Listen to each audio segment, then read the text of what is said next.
스트랩을 설치해놓고 가니까. 그런데 꼭 안목에 정욕이 있는 사람이 있대요. 그 욕심. 그러니까 시계가 좋은 시계를 딱 봤어요. 죽어있는데 그거 딱 하다 죽는 거예요. 딱 들었더니 빵 터져버리는 거죠. 조심성이 없기 때문에. 그럼 여기 이 300명도 마찬가지예요. 충성스러운 갈렙처럼 하나님께서 가라 하면 가고 기도원이 멈추라 하면 멈추고 딱 해야 되는데 자기 혼자 단독적으로 하게 되면 거기 있는 300명이 다 죽을 수 있습니다. 그러니까 일단 조심성이라는 거. 그럼 교회도 마찬가지입니다. 목사님들이 딱 명령 내리면 교회가 일사불란하게 착착착착 움직여지는 그런 교회가 되었고, 여기서 이야기했더니 권사 따로, 장로 따로, 집사 따로 다 저쪽 지역에서는 신천지 공부하고 앉아있고, 그 신천지 공부하는 것을 알았는데도 전도사가 알았는데도 목사한테 보고 안 하고 바로 잘릴 때, 제가 아는 큰 교회인데 그 구역에서 신천지 교육을 시킨 거예요. 그걸 전도사가 알았어요. 알았는데도 담임 목사한테 보고를 안 했어요. 그걸 이제 딱 안 순간, 너 알고 있었다는 거 아는 순간 바로 아웃이죠. 당연하지 그거야. 저 목사님들 교회가 이렇게 위에서 탁 목사님들이 지시 내리면 이렇게 300명 용사처럼 하는 교회, 그런 교회가 하나님 앞에 더 강하게 쓰임받을 수 있다는 얘기죠. 자, 그러면 여기 이 물을 핥아먹었다고 했습니다. 그럼 어떻게 핥아먹었냐라는 거예요. 각 줄을 보시면 나와있죠. 이 물을 핥아먹는 300명을 뽑으라고 했습니다. 58페이지에 보시면 여기 보면 핥아먹다라는 뜻이죠. 앞에 영어로 문법이 D라고 되어 있는데 이건 정관사예요. 한국말로 제가 또 다 풀어놨어요. 정관사는 뭐냐면 그 사람이라는 의미예요. 그 사람. 다른 사람 뽑지 말고 그 사람, 핥아먹는 그 사람을 뽑아라, 이런 의미예요. 그럼 이 얘기 300명 뽑았다는 얘기는 영적으로 보면 구원받은, 구원에 확신 있는 사람을 뽑으라는 얘기예요. 그 사람 뽑아가지고 하나님 앞에 순종하는 삶을 살라. 그런데 그냥 핥아먹은 게 아니라 여기 보면 아까 목사님 문법 말씀드렸던 PL, 강조능동을 썼잖아요. 강조능동. 이게 근거입니다. 자, 강조능동은 어떻게 먹었다라는 거예요? 야, 강조능동이니까 막 쿡닥쿡닥 먹었다, 이런 의미가 아니에요. 매우 조심스럽게 살피면서 먹었다라는 의미를 가지고 있는 거예요. 이런 사람들은, 그리고 기도원의 말 한마디에, 하나님의 말 한마디에 100% 순종해서 먹은 것을 의미해주고 있다는 거예요. 그래서 우리가 거기에 있는 그 문법 하나를 보면 목사님들이 충분히 하나님의 의도를 발견할 수 있다는 얘기죠. 그렇게 뽑힌 사람이 누구냐면 300명입니다. 300명. 그래서 기도원의 300 용사들을 말씀해주고 있는 것이죠. 그래서 사장 1장 8절에 이에 백성이 양식과 나팔을 손에든지라 기도원이 이스라엘 모든 백성을 장막으로 돌려보내고 300명만 남았어요. 그 다음에 미디안 진영은 그 안에 골짜기 가운데 있었다라 모래산에 진을 치고 있는 거죠. 거기서 이 300명을 통해서 하나님께서 가르치시는 겁니다. 이제 어떻게 보면 주님이 저와 목사님들에게 가르칠 수 있어요. 네가 지금 두려워 떨고 있는 저 문제를 내가 해결할 것이다.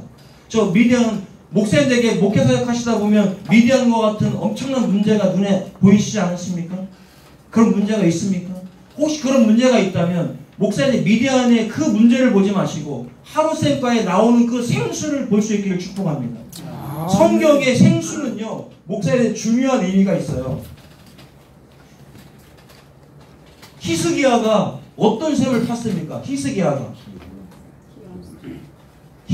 기온샘을 팠다고 했습니다. 기온샘. 이게 기온이거든요. 기온샘을 파고, 성경에 보니까 기온샘을 파고 그가 형통하였더라 이렇게 성경에 기록하고 있어요. 아니, 기온샘을 팠는데 뭐가 형통하냐고요. 이 기온샘은 예수 그리스도의 생수를 상징해 주는 거예요. 이 단어가 기야흐라는 단어에서 나왔어요. 터지다라는 뜻이에요. 터지다, 터트리다. 기온샘에도 생수가 터진 거예요. 그래서 저와 목사님들의 강단에도 히스기야가 기온샘을 판 것처럼 저와 목사님들 복음의 생수를 터뜨릴 수 있기를 축복합니다. 생수가 터져나갈 때 성도들이 형통하는 역사가 일어나요.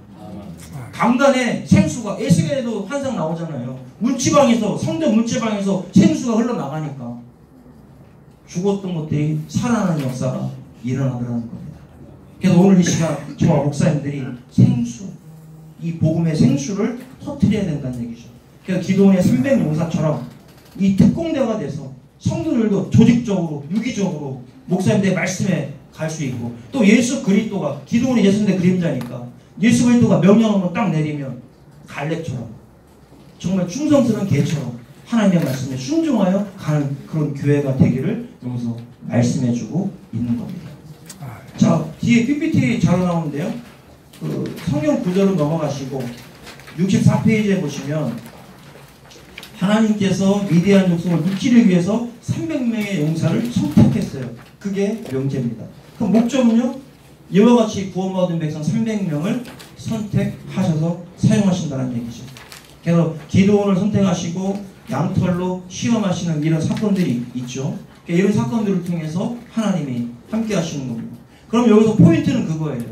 이스라엘 백성들은 하롯샘가에 진을 치고 있고 미디안의 그 군대들은 모래산에 진을 치고 있는, 이게 핵심 포인트라는 거예요. 왜 그러냐 하고 요 하롯샘과 모래산을 딱 풀어주면 답이 나오잖아요. 그럼 사랑하는 성도 여러분, 여러분들 지금 하롯샘가에 진을 치고 있습니까? 하롯샘가에 진을 치면서 뭘 바라보고 있습니까? 미디안의 엄청난 메뚜기와 모래알 같은 그런 군대를 바라보고 계십니까? 아니면 그 샘에서 나오고 있는 생수 되시는 예수 그리스도를 바라보고 있습니까? 그 생수가 계속 터져나오고 그 생수를 마시면 얼마든지 미디안의 광야는, 미디안의 사람들은 충분히 우리가 승리할 수 있습니다. 우리는 적용할 수 있다는 얘기죠. 그래서 미디안의 군대들은 하나님께서 모래산에서 주님이 스승되셔서 이스라엘 백성들을 멀리에서 바라보게 하시잖아요. 모래산을 바라보게 하는 것이죠. 그래서 여기 PPT에 보시면 지금 쳐져 있는 모래산이 있고 산이 있어요. 이쪽에서 하룻샘가에서 보면 저기 멀리 보이는 거죠. 그래서 이 모래산은 가르치고 교훈해준다. 그럼 그것을 보면서 우리가 타산지석이라는 말도 있잖아요. 멀리 있는 모래산에 있는 미디안의 진영들이 무너지는 모습을 보면서 하나님이 살아 계심을 배우게 되는 겁니다. 그걸 말씀해주고 있죠. 그리고 그 다음 장에 왜 하나님께서 300명을 뽑고 나머지를 다 돌려보내셨을까? 인간이 자랑하지 못하게 하려고요. 스스로 자랑하지 못하게 하려고요. 자기를 아름답다 말하지 못하게 하려고 이와 같이 하셨다는 얘기죠. 그리고 길르앗산에서 가라 그랬잖아요. 길르앗산에서 육적인 눈으로 갔던 사람들은 다 가는 거죠. 22,000명. 영적인 눈에 10,000명 남아있죠. 거기서 또 300명 또 뽑게 되는 겁니다. 증거의 무더기. 십자가에서 죽으신 예수 그리스도의 무덤가에 있는 저와 목사님들은 300명의 용사로 마지막 하나님께 쓰임받는 역사가 일어나는 겁니다. 그래서 우리가 마지막 때에 정말 예수 그리스도의 그 300명의 용사 안에 들어와야 돼요. 어떻게 보면 그게 3분의 1이라는 거죠. 우리는 뭐 다 들어오는 것 같지만 그렇지 않죠. 청함받은 사람은 많지만 택감받은 사람은 적어요. 그게 나와서 목사님 생각나서 말씀드리는데, 우리가 계시록에 보면 마지막 때 주님 앞에 딱 섰을 때 책이 하나 펴있고 또 다른 책이 펴있으면 이걸 생명책이라고 그랬잖아요. 목사님들이 책이 2개가 펴져 있대요. 하나는 죄의 책입니다. 행위의 책. 행위한 책을 쫙 기록해놨어요. 그리고 한 책은 생명책이 펴져 있습니다. 주님 앞에. 생명책. 근데 재미있는 건 행위의 책은 복수를 써요. 복수. 책들이 많다는 얘기예요. 그런데 생명책은 단수를 써놨어요. 생명책 하나 있다는 의미예요. 그러면 청함받은 사람은 많다라고 했잖아요. 그럼 다 행위의 책에 들어가 있는 거죠. 그런데 택함받은 사람은요? 적다. 단수. 생명책 안에 들어가 있는 거예요.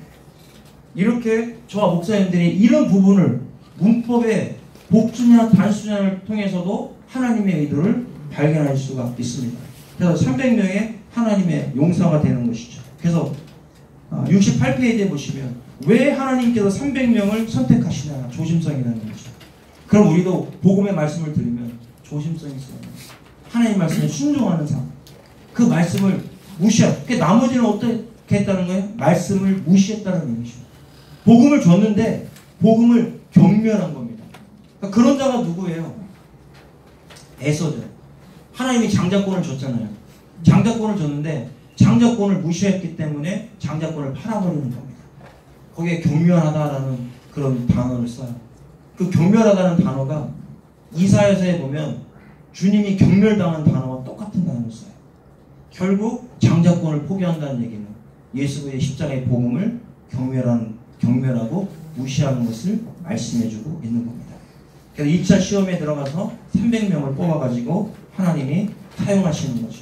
그럼 이 시대 우리도 300 기도원의 용사처럼 주님이 가자 하면 가고 설하면서는 그런 신앙이 돼야 됩니다 하고 목사님들이 풀으실 수가 있다는 얘기죠. 자, 5분 쉬었다 하겠습니다.